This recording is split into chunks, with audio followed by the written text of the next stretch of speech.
Hello again guys, welcome back to the channel. Today we're in what I have to say is a very nicely done model of the A320 in FS 2020. It's early morning here in Manchester, the sun's just coming up, there's a little bit of rain around. We're going to take a short hop from Manchester up to Edinburgh. The reason I've chosen this flight, we did the same route recently in the Airbus A320. The video today really isn't a tutorial, we're just going to look at the default Airbus and do a rundown of the system's fidelity, the aircraft handling, the autopilot, flight model, things of that nature. If you do want a tutorial on how to fly the A320 using standard operating procedures, then I do have a series for that on my channel. But today we'll just be running through a very basic setup. I do hope you find the video useful. If you do, please consider giving it a like and subscribing to the channel. And if you have any comments or questions for me, please leave them down in the comment section below. Thanks very much, let's get going. Anyway, we've just got on the flight deck. First we'd align the IRSs, however they are in op, they're already aligned. That's good enough for us and certainly good enough for a default aircraft. We don't really need to model that system. Next we can grab ourselves an ATIS, that's 121980.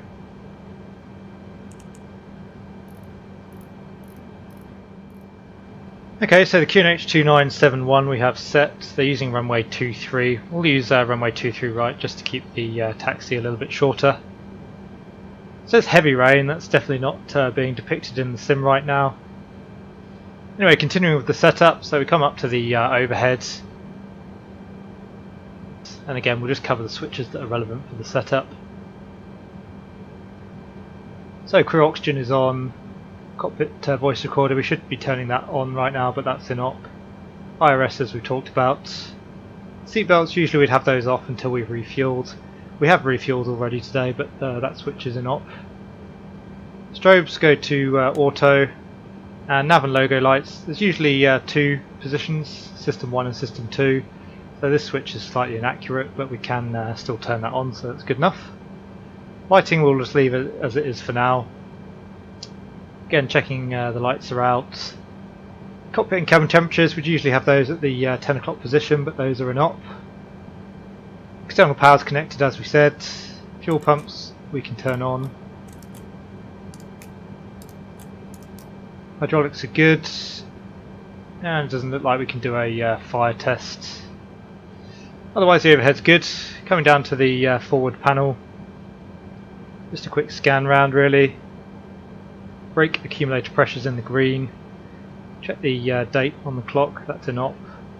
And the auto brake should be off. Anti-skid and nose wheel steering is on. Flight directions can go on.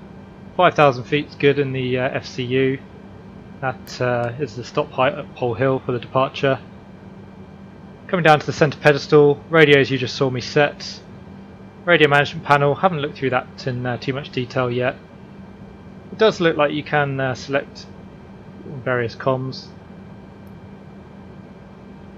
however it is rather fiddly. Anyway, the radios are working, so we'll leave that for now. Weather radar's off and the spoilers are disarmed. ECAM, again I had a quick look through that earlier, that's pretty basic actually. You can either have the fuel page or the engine page. We'll run with the engine page for now. Thrust levers are closed. Engine masters are off and engine start selector is normal. Park brake is on. RMP2 and ACP2 set the same as number 1. Transponder is off for now, and TCAS, it looks as if that is in op. Flaps are up. So that's a very brief cockpit setup. We can now start setting up the MCDU. And actually I've got to say I had a quick look through this earlier as well. It's actually a pretty good job for a default aircraft. It's certainly not comprehensive, but it does a good job. Has most of the pages at least semi-functional, and from what I can see, it's certainly enough to do a flight. So the aircraft status: it's an A320. We're using the LEAP Alpha 1 engines. The database is currently out of date, but that's just a flight simulator issue. Shouldn't affect the flight. In it, we can't put in a company route, but the flight plan is very helpfully populated for us if we enter a flight plan in the sim. So we've got from Manchester, Echo Golf Charlie Charlie to Edinburgh, Echo Golf Papa Hotel. Flight number is 1121, we're Blue Sky 1121 today. Lat and long, I'll assume that's correct, looks about right. Cost index, we use a cost index of 30. And cruise flight level will go 310, just to give us a bit longer in the cruise section of the flight so that we can talk through things a little bit more. Wind and tropopause seem to be in op, or at least wind is. I haven't tried tropopause, but we'll leave that at the default value. Flight plan, as you can see, it's already populated the route, and quite impressively you can select the runway. As I said, we'll take 23 right, and you can even select SIDS and stars, which quite surprised me actually. It's good. So we're taking the Pole 5 Romeo departure off runway 23 right, and we'll be expecting the ILS 24 into Edinburgh. We won't fly a star, we'll just fly via Tala as we're coming in via Tala. And we can insert that, and then we would check the route. Just flick through it very quickly. That's 13,000 at Pole Hill, according to the SID in the box. The chart I have is showing 5,000 at Pole Hill. So obviously the programming of the SIDs, and presumably the stars in the default aircraft, are somewhat inaccurate. Up to Tala, and then flying the arrival into Edinburgh. So it's not completely accurate in terms of how it displays and functions, but it's good enough to fly a route. Secondary flight plan, that doesn't work. RadNav seems to work, although there's no VOR's auto tuning.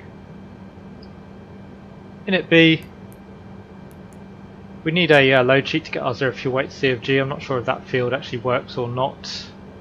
Block fuel, we got 21 tons. I thought I'd change that in the aircraft selection, but apparently not. Anyway, that's way too much fuel for today's flight, but we're not going to worry about that. Performance, we use the takeoff numbers that they've given us. They look pretty reasonable. And we'll do a config 1 takeoff, trim up 1.0. Flex, we'll just pluck a number out of the air. We'll go flex 30, again just to see if the system works. It's a very conservative number, so should have no problems with the takeoff run anyway. And then progress, we'll go Manchester 23 right, put in the departure runway. Doesn't seem to work. Try just Manchester. Okay, maybe the progress page is an op. But again, overall, pretty good, pretty solid effort on the MCDU there, I think. Almost ready to go now. We'll start up the APU, and we'll call for our departure clearance.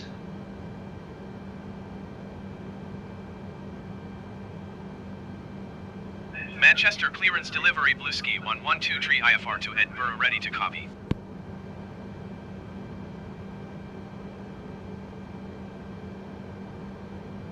Blueski 1123 is cleared to Edinburgh Airport as filed. Takeoff runway 23 left climb and maintain 13,000 feet. Departure frequency is 118.775 squawk 5225.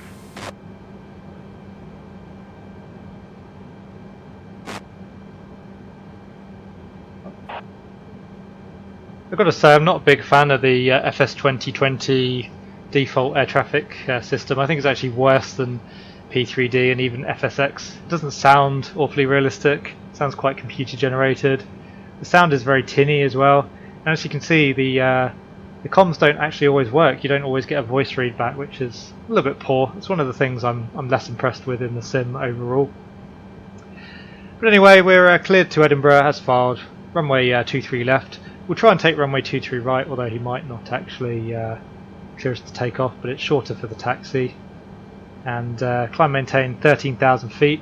We'll keep 5,000 for now on the FCU, as that's the chart restriction, and squawking 5225. APU's running now. We'll turn on the APU bleed,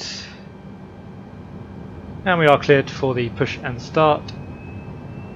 So the beacon can go on, thrust levers are idle, transponder is on, and park brake set. We'll run the before start checklist. Cockpit prep completed, gear pins and covers removed, signs on auto, ADIS, nav, fuel quantity 21,274 kilograms, takeoff data is set, and the barrier ref QNH 2971 set. Below the line harness secure, ATC set, windows doors closed, beacon on, thrust levers idle, and the park brake is on. It's the before start checklist complete. So we'll release the parking brake, request the pushback, and we can start the engines. Engine 1 start.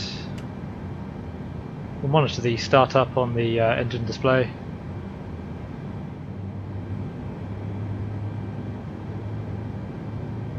That's quite nice, I've got to say. The run-up's sort of realistically slow so far.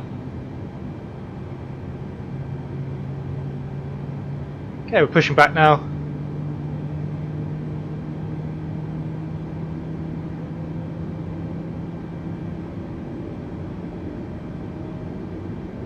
Just keep an eye on the push.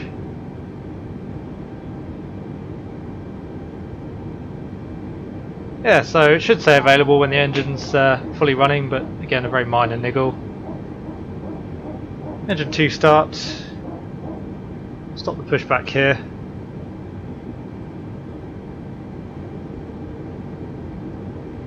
Yeah, so that engine run up, as I say, that's actually quite well modelled. Aircraft stationary, we can set the parking brake.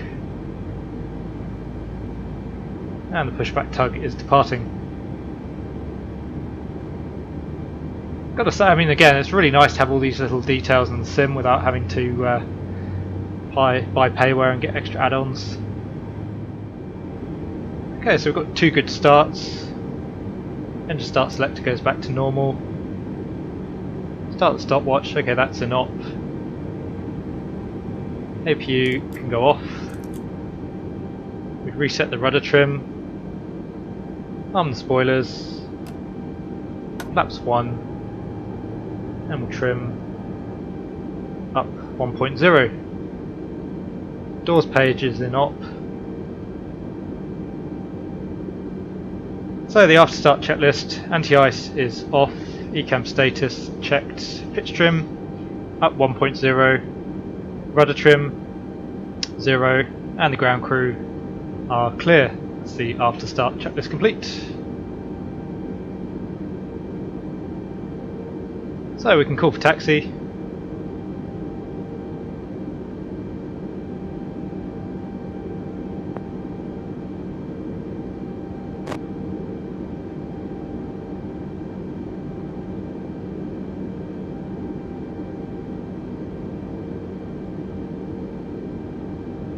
Taxiing hold short runway 23 left using taxiway Charlie Alpha, cross runway 23 right Alpha Blisky 112 So once again, a bit dodgy with the voice communications on air traffic control there.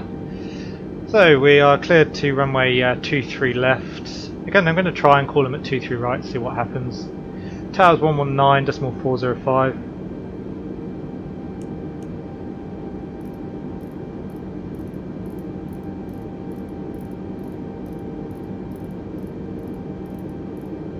I suspect it won't let us request takeoff if we're not at the departure runway. Anyway, taxi 23 left using taxiway Charlie Alpha, cross runway 23 right at Alpha. So Charlie, the taxiways aren't quite right for Manchester, so we'll just make up our own taxi routing. Charlie and Alpha, well, Charlie is up by the main apron, Alpha comes off down towards 05 left, so yeah, I don't think that's correct. Anyway, ready to taxi now. So runway turn-off lights can go on. Nose light to taxi. All clear. Park brake is off.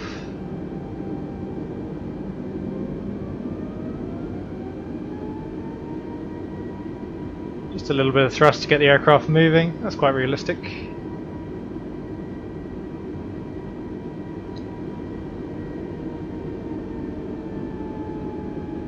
I've done a couple of very short practice flights just to get used to the sim and get everything set up, and I've got to say, for me so far, by far the biggest winner of this sim is the weather. Weather systems are absolutely stunning. The scenery itself is amazing, and given that it's global coverage, it's really good quality. However, I do feel that the scenery, you can actually produce the same results in P3D V5, either with Payware or Ortho4XP. Albeit it's obviously a lot more work and a lot more storage space, but it is possible to get scenery looking as nice in P3D V5 as FS 2020. But as I say, for the weather there's just nothing that comes close. It's really impressive.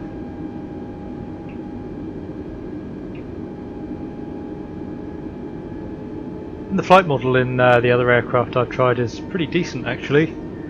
I've always preferred the Microsoft flight model to the X-Plane one, which I know is a pretty controversial thing to say to fans of X-Plane, but yeah, I've tried some of the GA aircraft and they seem pretty good.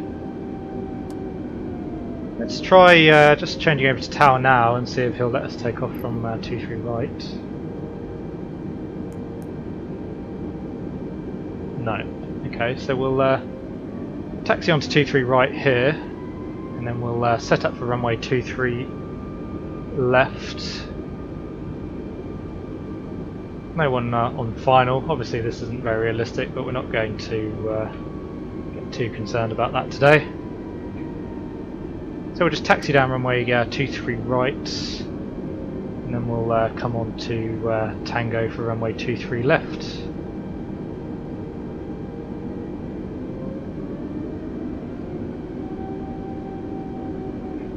In the meantime, we would usually test the flight controls. However, the flight control page of the ECAM doesn't work, so that's another inaccuracy.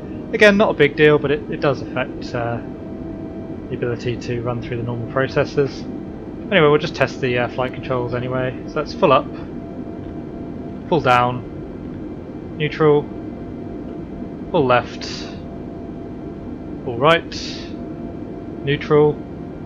Check the rudder as well. Terrain display does work, however it affects both sides, so we'll leave that off for now. Auto brake max. Takeoff config test, that's in op. And the weather radar is on. As far as I can tell, that was the only operative switch. Looks like the weather radar does actually work though, which is pretty good. So we'll just wait until we get onto the taxiway again for runway 23 left, and then we'll set up for the departure of runway 23 left.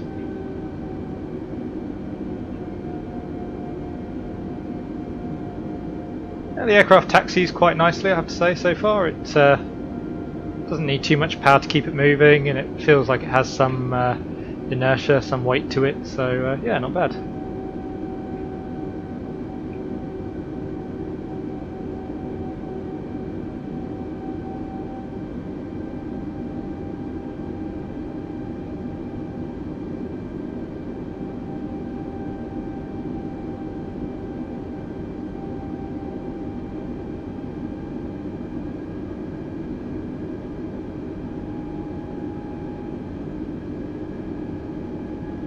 So we just taxi down here and then turn off towards the first left taxiway. That'll take us to runway 23 left. Just to save a bit of time, I'll try and set up the departure whilst we're taxiing. Be interesting to see actually how the MCDU works with the runway change. Hold 1 Yankee now. Insert that. Now we'll just give it a very quick glance to make sure it looks reasonable. Okay, yep, so it's taking us out to the north in a right turn up towards Pole Hill. Not bad. Again, this aircraft, it's far from perfect. It's certainly not Payware, but for a default aircraft I'm really suitably impressed so far. it does everything that you need to do to reasonably simulate an A320.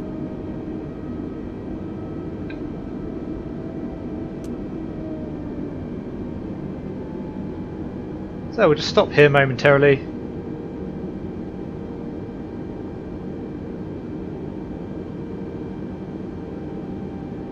Set the park brake. For the departure brief, it's runway 23 left, pole 1 Yankee departure, straight ahead initially, then a right turn, climb nav blue 5000. Shouldn't say SRS blue yet, but anyway, it's another very trivial detail. Before takeoff checklist, load sheet acknowledged, flight controls checked, flight instruments checked, briefing confirmed, flap setting con. Fig 1, V-speed thrust. Speeds aren't quite correct, but anyway we've got 147 and should say flex, it says idle on the EWD. Ecam memo, again that didn't work, that's an op at the moment. So it should be signs on, which they are. Cabin is ready, spoilers are armed, flaps 1. Auto brake max, and the takeoff config is normal. That's the before takeoff checklist down to the line. Below the line, takeoff runway, it's runway 23 left confirmed.